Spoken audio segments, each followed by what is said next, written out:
안녕하십니까? 하나님의 은혜와 평강이 여러분의 삶에 가득하기를 기도합니다. 오늘의 이야기에 귀 기울여 주시는 모든 분들께, 그리고 이 채널을 통해 귀한 진리의 말씀을 함께 나누고자 하시는 분들께 깊은 감사를 드립니다. 이 말씀이 여러분의 마음에 울림을 주었다면 잠시 시간을 내어 구독과 좋아요를 눌러주십시오. 여러분의 이 작은 동참이 하나님의 은혜가 더 널리 퍼져나가게 하는 귀한 통로가 될 것입니다. 여러분의 삶에 하나님의 축복이 늘 함께 하시기를 소망합니다. 역사의 흐름을 바꾸는 결정적인 순간들이 있습니다. 그리고 그 순간 속에는 시대를 초월하여 우리의 영혼을 울리는 목소리가 존재합니다.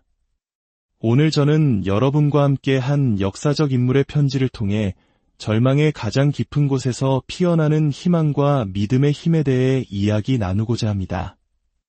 저는 학창시절 한 역사 선생님을 통해 1960년대 미국 시민권 운동에 깊은 감명을 받았습니다. 특히 저의 마음을 사로잡았던 것은 마틴 루터 킹 주니어 목사님이 1963년 4월 버밍엄 감옥의 차가운 독방에서 쓰신 한 통의 편지였습니다. 버밍엄 감옥에서 온 편지로 알려진 이 글은 수십 년이 지난 오늘날까지도 저의 마음속에 깊은 흔적을 남기고 있습니다. 당시 킹 목사님은 흑인에 대한 극심한 인종차별과 억압에 맞서 버밍엄에서 연좌 농성, 평화행진 등 비폭력 저항 운동을 이끌다 투옥되었습니다. 그러자 그 지역의 백인 성직자들은 킹 목사님을 향해 인내심이 부족하다, 너무 과격하다, 우리를 믿고 기다리라고 비난했습니다. 킹 목사님은 편지의 서두에서 평소라면 자신을 향한 모든 비판에 일일이 답하지 않았을 것이라고 말합니다. 만약 그랬다면 비판에 답하는 것 외에는 아무 일도 할 수 없었을 것이기 때문입니다. 하지만 비판자들이 같은 신을 섬기는 형제들이었기에 그는 답장을 쓰기로 결심합니다. 그리고 그 편지에는 억압받는 자의 영혼이 토해내는 처절한 절규가 담겨 있었습니다. 잠시 그 편지의 일부를 여러분과 나누고 싶습니다. 인종차별이라는 비정한 화살에 한 번도 찔려본 적 없는 사람들은 기다리라고 쉽게 말할지 모릅니다. 하지만 당신의 어머니와 아버지가 악랄한 폭도들에게 아무 이유 없이 린치를 당하고 당신의 형제자매가 변덕스러운 그들의 손에 익사하는 것을 눈앞에서 본 적이 있다면, 증오에 찬 경찰들이 당신의 흑인 형제자매들을 저주하고 발로 차고 심지어 죽이는 것을 목격했다면, 당신과 같은 2천만 명의 흑인 형제들이 풍요로운 사회 한가운데서 숨막히는 가난이라는 철창 안에 갇혀 질식하는 것을 본다면 기다리라는 말이 얼마나 공허하게 들리는지 알게 될 것입니다. 텔레비전에서 막 광고한 놀이공원에 가고 싶어하는 6살 난 딸에게 왜 갈 수 없는지 설명하려 할 때, 갑자기 혀가 꼬이고 말이 더듬거리는 자신을 발견할 때, 펀타우는 유색인종 어린이는 출입금지란다 라고 설명해주자 딸의 눈에 눈물이 고이는 것을 볼 때, 그 작은 마음의 하늘에 열등감이라는 먹구름이 끼기 시작하고 백인에 대한 무의식적인 적개심을 키우며 그 아이의 인격이 뒤틀리는 것을 볼 때, 5살 난 아들이 아빠, 백인들은 왜 우리 같은 유색인종에게 못되게 굴어요? 라고 물을 때 마땅한 대답을 꾸며내야만 할 때, 자동차로 대륙을 횡단하면서도 어떤 모텔도 흑인을 받아주지 않아 매일 밤 불편한 차 안에서 새우잠을 자야만 할 때, 백인 전용, 유색인종 전용이라는 굴욕적인 편말들로 매일같이 모욕을 당할 때, 당신의 이름은 존이 되고 중간 이름은 나이와 상관없이 보이가 되고 성은 아예 불리지도 않을 때, 당신의 아내와 어머니가 존중의 의미를 담은 부인이라는 호칭으로 한 번도 불려보지 못할 때, 흑인이라는 사실 때문에 낮에는 시달리고 밤에는 악몽에 쫓기며 다음에 무슨 일이 닥칠지 몰라 항상 살얼음판을 걷는 듯한 긴장 속에서 살아가야 할 때, 내면의 두려움과 외면의 분노에 시달릴 때, 그리고 아무것도 아닌 존재라는 타락한 감각과 영원히 싸워야 할 때, 바로 그때 당신은 우리가 왜 더 이상 기다릴 수 없는지 이해하게 될 것입니다. 인내의 잔이 넘쳐 흐르는 순간이 오면 인간은 더 이상 절망에 쉬면 속으로 밀쳐지는 것을 거부하게 됩니다. 부디 우리의 정당하고도 피할 수 없는 조급함을 이해해 주시길 바랍니다. 이 편지는 저를 오랫동안 괴롭혔습니다. 이것은 아주 먼 과거의 이야기가 아닙니다. 불과 60여 년 전의 일입니다. 지금 이 순간에도 그 시대를 생생히 기억하는 분들이 살아계십니다. 1963년 흑인들이 겪어야 했던 이 끔찍한 현실 앞에서 제 마음을 떠나지 않는 질문이 하나 있었습니다. 얼마 전 3살배기 제 딸 노라가 침대 발치에 있던 벤치를 거실 한가운데로 끌고 와서는 그 위로 올라갔습니다. 음악이 흐르는 가운데 아이는 마치 올림픽 체조 경기에서 평균대 위에 선 선수처럼 몸을 돌리고 제주를 넘었습니다. 저와 아내는 미국 대표 노라 챈들러 선수, 이 멋진 동작을 보십시오. 이제 마지막 착지 하며 해설을 해주었고 아이가 점프하자 박수를 치며 환호했습니다. 우리는 점수를 매기고 함께 축하하며 웃었습니다. 제 아이들은 저에게 세상 무엇과도 바꿀 수 없는 기쁨입니다. 솔직히 말씀드리겠습니다. 만약 누군가 제 아이들에게 사나운 개를 풀어놓는다면 저는 그 사람을 가만두지 않을 겁니다. 제 모든 것을 잃게 될 것을 압니다. 감옥에 가고 직업도 잃고 남은 아이들은 유리창 너머로 아빠를 만나야 할지도 모릅니다. 그럼에도 불구하고 저는 제 아이를 지키기 위해 무슨 짓이라도 할 것입니다. 이것이 부모의 본능입니다. 그래서 저는 계속해서 물을 수밖에 없었습니다. 흑인들은 어떻게 견뎠을까? 매주, 매달, 수백 년 동안 희망의 빛 한 줄기 보이지 않는 칠흑 같은 어둠 속에서 그들은 어떻게 자녀들을 향한 폭력과 억압을 눈앞에서 보면서도 폭발하지 않을 수 있었을까? 어떻게 비폭력 저항을 이어갈 수 있었을까? 물론 가장 큰 대답은 하나님이시겠지요. 하지만 저는 그 구체적인 방법이 궁금했습니다. 분명 그들에게는 하나님의 특별한 은혜가 있었을 것입니다. 몇 달 전 저는 텍사스 A&M 대학의 저명한 교수님이셨던 릭 리그스비 박사님께 이 질문을 드릴 기회가 있었습니다.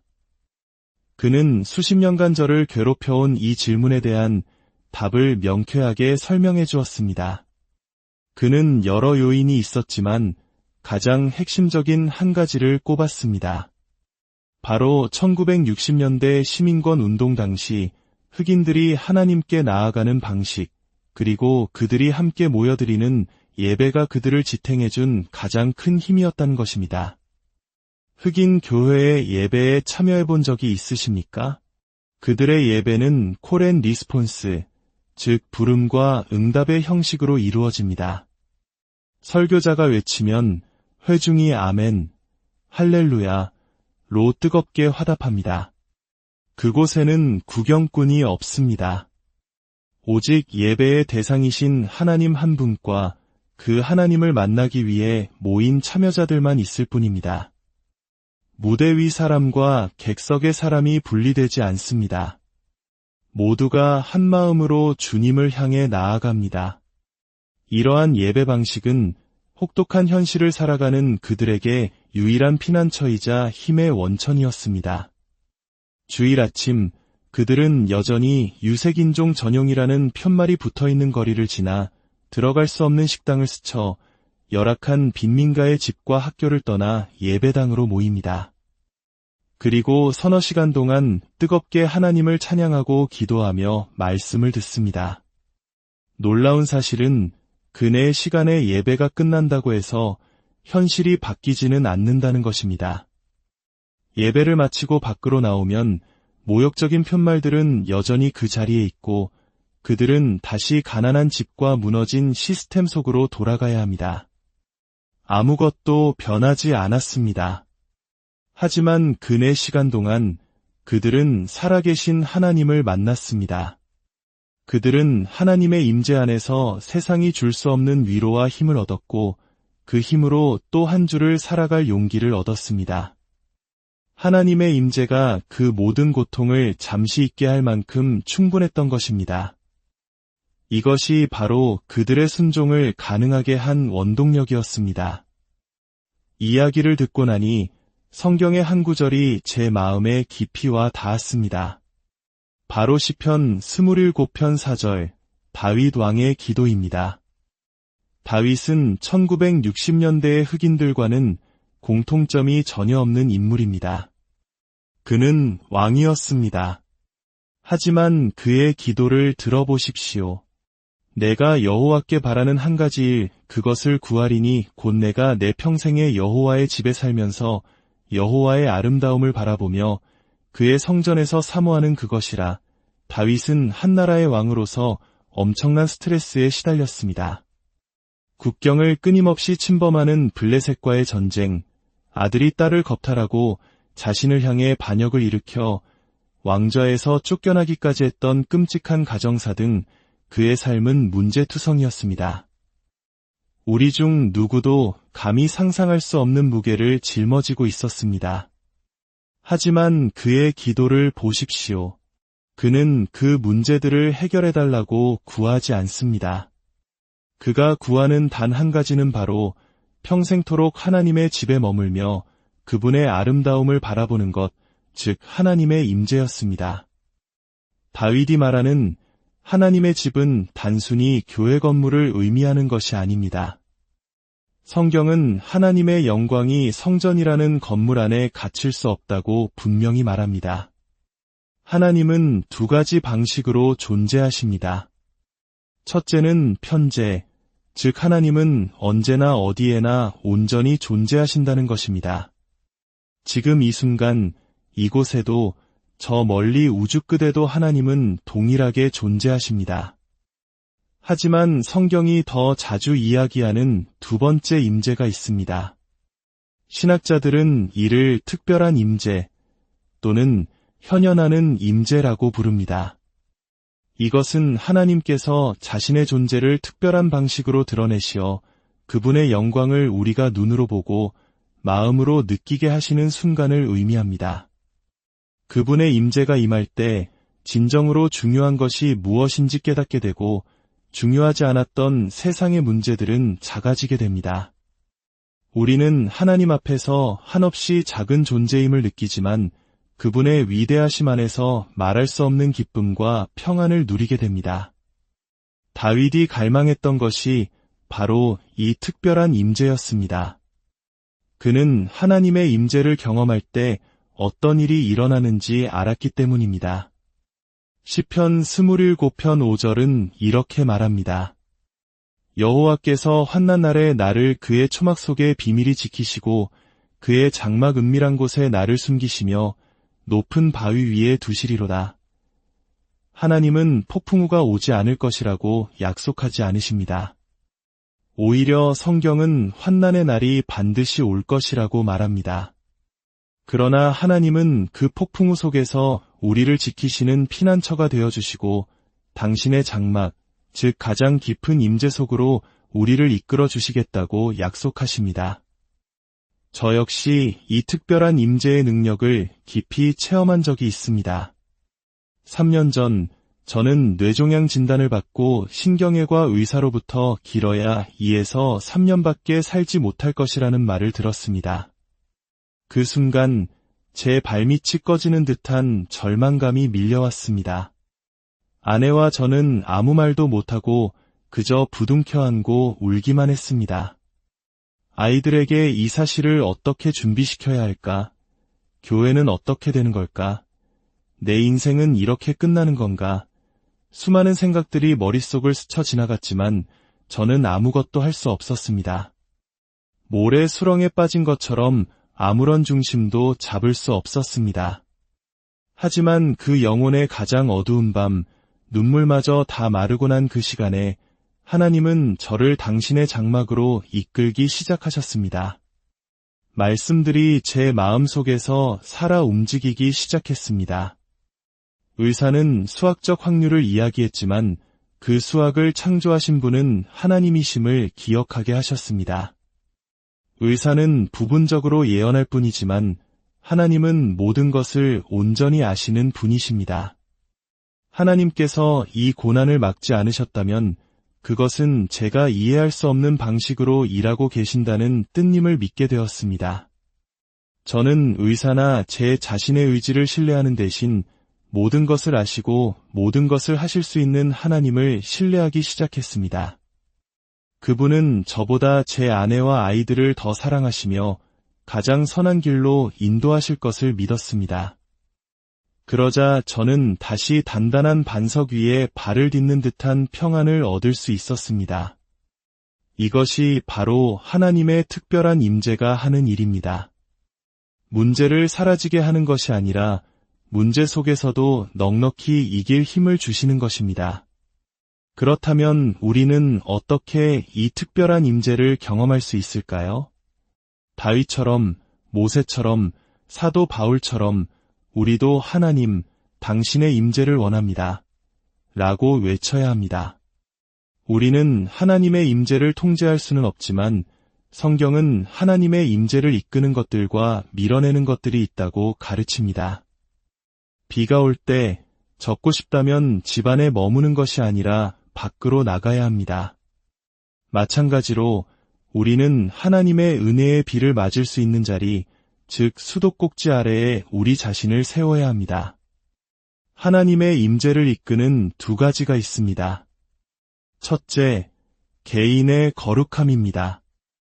시편 신한편에서 다윗은 범죄한 후에 이렇게 기도합니다. 하나님이여 내 속에 정한 마음을 창조하시고 내 안에 정직한 영을 새롭게 하소서. 나를 주 앞에서 쫓아내지 마시며 주의 성령을 내게서 거두지 마소서. 죄는 하나님의 임재를 가로막습니다. 우리가 죄를 회개하고 거룩함을 추구할 때 하나님은 그곳에 기쁨으로 임재하십니다. 둘째, 열정적인 찬양입니다. 하나님은 당신의 백성들이 드리는 찬양을 기뻐하시며 그 찬양 가운데 거하신다고 말씀하셨습니다. 우리의 입술로 하나님의 위대하심을 노래하고 그분의 이름을 높여드릴 때 하나님은 그곳에 특별한 방식으로 임재하십니다. 이것은 단순한 감정의 조작이 아닙니다. 하나님께서 우리에게 주신 감정을 사용하여 진리이신 하나님을 향한 기쁨과 사랑을 표현하는 거룩한 행위입니다. 반대로 하나님의 임재를 밀어내는 두 가지가 있습니다. 첫째, 교만입니다. 시편 138편 6절은 여호와께서는 높이 계셔도 낮은 자를 굽어 살피시며 멀리서도 교만한 자를 아심이니이다 라고 말합니다. 교만은 하나님 없이도 나는 괜찮다는 생각입니다. 스스로 모든 것을 통제할 수 있다는 착각입니다. 하나님은 이런 교만한 마음에서 멀리 떠나 계십니다. 둘째, 나태와 무관심입니다. 마태복음 25장의 10처녀 비유를 기억하십니까? 5명의 지혜로운 처녀는 신랑을 기다리며 여분의 기름을 준비했지만 어리석은 5처녀는 준비 없이 잠들어 버렸습니다. 그들은 신랑이 언제 올지 모른다는 사실에 무관심했고 결국 혼인잔치에 들어가지 못했습니다. 하나님을 향한 기대와 갈망 없는 마음, 영적인 무관심은 하나님의 임재를 밀어냅니다. 사랑하는 여러분, 우리는 매주 이 자리에 모일 때 어떤 마음으로 나아옵니까? 혹시 준비 없이, 기대 없이, 그저 습관처럼 이 자리를 채우고 있지는 않습니까? 하나님은 우리가 함께 모여 예배할 때 놀라운 일을 행하십니다. 잃어버린 영혼을 구원하시고 병든 자를 고치시며 깨어진 가정을 회복시키시고 죄에 묶인 자를 자유케 하십니다. 우리는 이 놀라운 일이 일어날 수 있는 수도꼭지 아래로 매주 모이고 있는 것입니다. 이제 우리의 마음을 준비합시다. 거룩함으로 우리 자신을 단장하고 하나님께서 행하실 일에 대한 기대로 마음을 채웁시다. 그리고 이 자리에 모일 때마다 우리의 목소리를 높여 뜨겁게 하나님을 찬양합시다. 우리가 간절한 마음으로 그분의 임재를 구할 때 하늘의 문이 열리고 하나님의 은혜의 비가 우리의 심령 위에 쏟아부어질 것을 믿습니다.